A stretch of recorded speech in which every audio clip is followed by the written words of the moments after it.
Bismillahirrahmanirrahim. Assalamualaikum warahmatullahi wabarakatuh.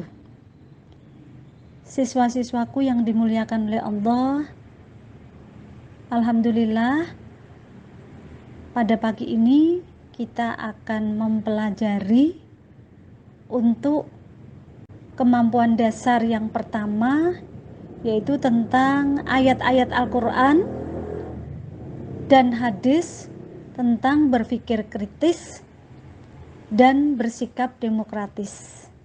Namun sebelumnya, mari kita akan mengawali dengan membaca doa. Mudah-mudahan dengan baca doa yang kita panjatkan, insya Allah pengetahuan yang kita pelajari ini akan memberikan manfaat dalam kehidupan kita, dan insya Allah kita berkemampuan untuk bisa mengamalkannya dalam kehidupan sehari-hari. Mari bersama-sama berdoa bersama dengan Ibu dengan baca doa, memperbarui keyakinan kita, mentakwidkan keimanan kita dengan baik. Bismillahirrahmanirrahim. Raditu billahi robba wa bil islami dina wa bi muhammadin nabiyya wa rasula. Rabbi zidni ilman nafi'ah warzuqni fahma wasi'ah. Rabbi syrahli sodri wa yasirli amri wahlul uqdatam min lisani yafqahu qauli. Amin.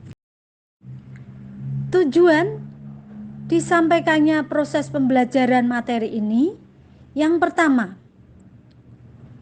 siswa mampu meyakini kebenaran Islam mengajarkan tentang berpikir kritis dan bersikap demokratis. 2. Siswa mampu untuk membiasakan berpikir kritis serta bersikap demokratis dalam kehidupan sehari-hari.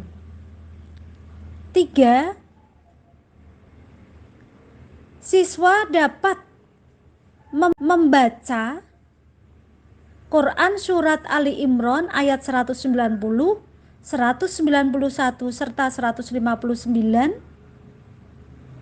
sesuai dengan kaidah tajwid dan makharijul huruf.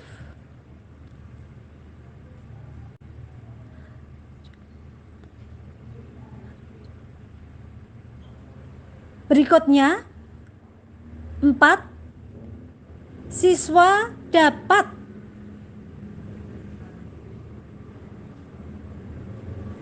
mendemonstrasikan hafalan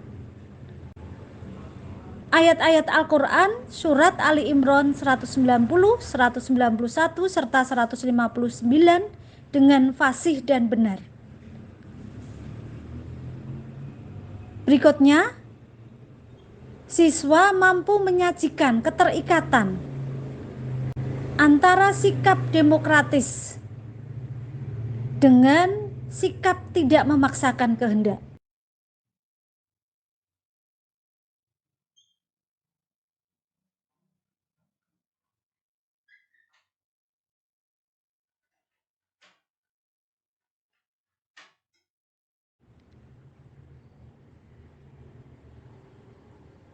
Marilah kita memasuki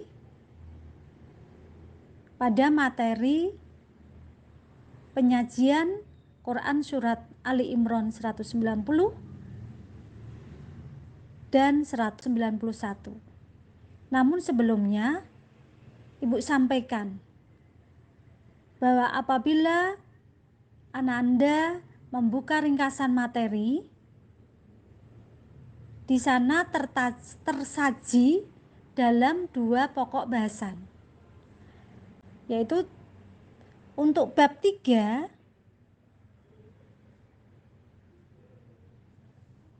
yaitu tentang menghidupkan nurani dengan bersikap kritis. Kemudian bab 4 tentang bersatu dalam keragaman dan demokrasi. Untuk itu, mari kita akan memperhatikan tentang bagaimana pelafalan Quran surat Ali Imran ayat 190 dan 191. Perhatikan dengan seksama. Kita mulai. A'udzu billahi minasyaitonir rajim. Bismillahirrahmanirrahim. Inna fi khalqis samawati wal ard fis samawati wal ardi wahtilafil laili wan nahar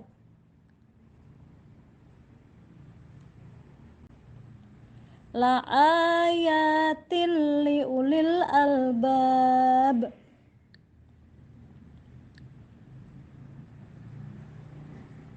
Alladzina yadhkuruna Allaha qiyaman wa qu'udan wa ala junubihim wa yatafakkaruna fi khalqis samawati wal ard. Rabbana ma khalaqta hadza batila subhanaka faqina adzabannar.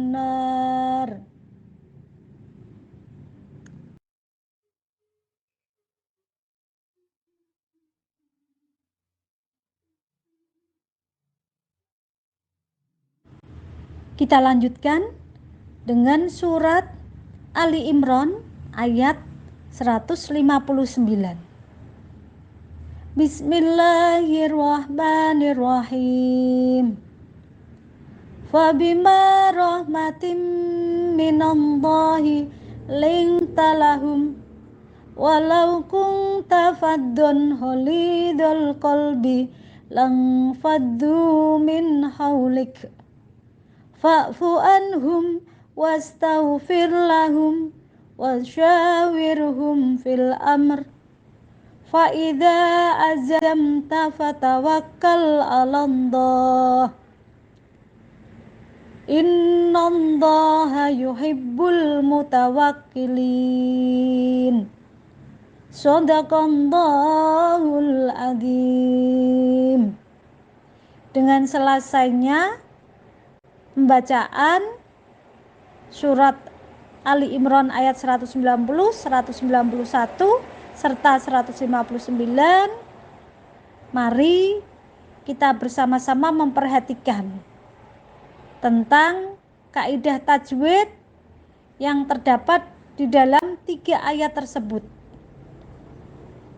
Tapi sebelumnya Ibu ingin sampaikan, ini mengawali supaya anak-anakku sekalian bisa melafalkan lafal Allah merupakan kalimat jalalah. Lafal jalalah itu dengan tepat dan benar.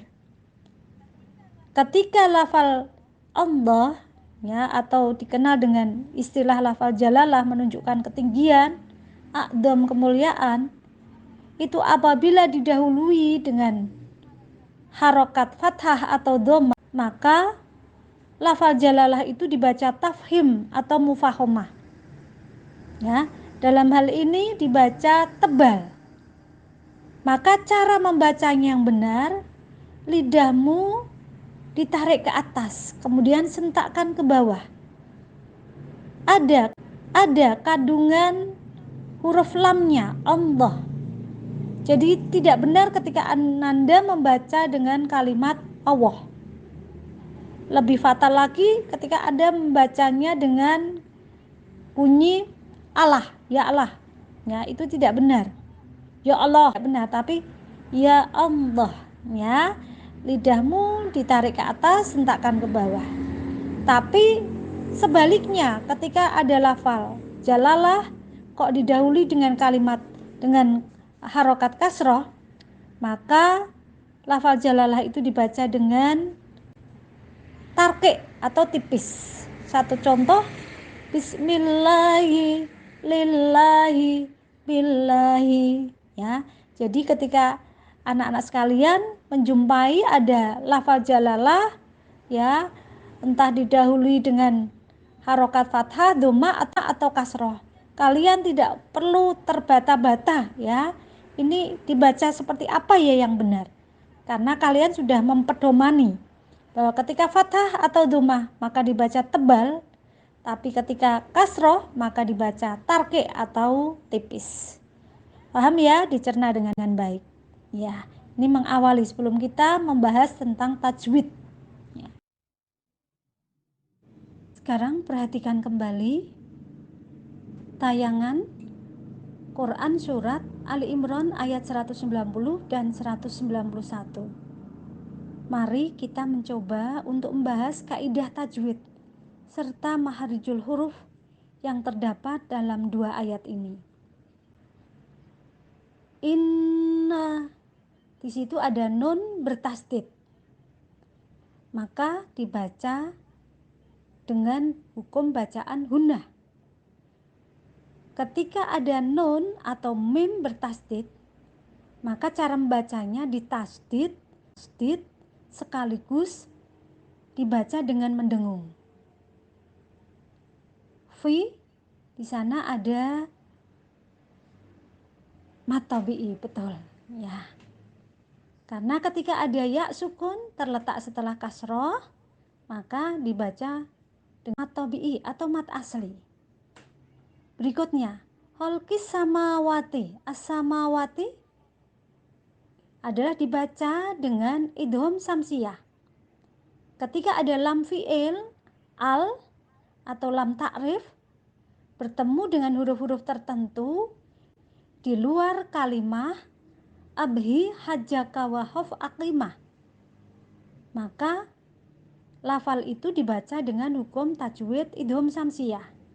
Namun sebaliknya, ketika ada lam fi'il atau lam ta'rif bertemu dengan huruf-huruf tertentu yang ada di dalam lafal abhi hajjaka wa hof aqimah, itu ada 14 huruf. Huruf hijaiyah itu jumlahnya ada 28. 14 adalah menjadi hurufnya ya komariah. Kemudian yang 14 menjadi huruf samsiyah. Maka dibaca ketika bertemu dengan huruf yang terhimpun dalam abhi hajjaka wa hof aqimah, maka dikatakan dengan hukum bacaan idhar komariah. Seperti wal ardi ya, tapi bedakan dengan khalqis samawati ya. Tidak dibaca khalqil samawati tapi khalqis samawati. Sementara ya wal ardi ya dibaca dengan jelas, tapi kalau as-samawati ditasdid dengan ya huruf berikutnya. Ya. Baiklah, kemudian kita lanjutkan. Tapi kalau al-laili tidak dibaca idhar komariah, tapi al-laili dibaca dia. Untuk mendeteksi satu lafal ini dibaca dengan hukum idgham samsiyah, maka Ananda melihat diantaranya ditandai dengan ada harokat tajwid. Maaf, harokat tasdid ya. Lihat di sana ada al-laili ya. Sekalipun di sana terdengar ada ya bunyi lam, tapi itu bukan berarti idhar komariah, tapi idgham samsiyah. Berikutnya ya, wan nahari jelas di situ ada idgham samsiyah. Sampai kemudian lafal liulil albab ya. Ini adalah bacaan hukum tajwid qalqalah kubro ya. Qalqalah itu terbagi menjadi dua.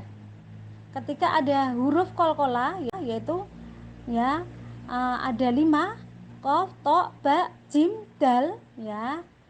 Itu berada dalam posisi hidup ya. Sementara ya itu diwakafkan, maka yang seperti ini adalah hukum tajwid dinamakan dengan qalqalah kubro, yaitu dibaca dengan getaran yang kuat. Namun ketika ada huruf qalqalah itu dalam kondisi asli mati, ya, seperti misalnya ya satu contoh, ya, yaitu yabtahi, ya, maka tidak benar apabila dibaca dengan yabtahi, ya. Ini namanya salah konsep, ya, kontaminasi. Tapi yang betul, ya, ketika ada, ya, lafal dengan huruf qalqalah dalam kondisi yang hidup, tapi karena posisinya di akhir maka kemudian dimatikan, maka cara membacanya harus dengan getaran yang kuat seperti Qul a'udzu birabbil falaq. Tulisannya falako, ya, tapi ketika dibaca, ya, di akhir kalimat dimatikan maka menjadi falaq, ya. Iqra bismi rabbikal ladzi khalaq, ya. Tidak boleh dibaca khalaq, itu tidak boleh, tapi khalaq, ya. Qul huwallahu ahad, Allahus somad, ya. Ini dibaca dengan, ya, kaidah hukum, ya, dengan getaran yang kuat, ya. Sementara untuk kalimah, ya, lafal di dalam Ali Imran 191 silakan untuk disesuaikan. Ananda bisa mencari hukum tajwid yang ada di dalamnya. Selamat mencoba, ya. Untuk yang akan datang silahkan Ananda menampilkan lafalnya, ya, dari 3 ayat itu silakan untuk diambil, ya, masing-masing ada 3 lafal, kemudian tuliskan dengan hukum tajwidnya. Jadi ada 9, ya.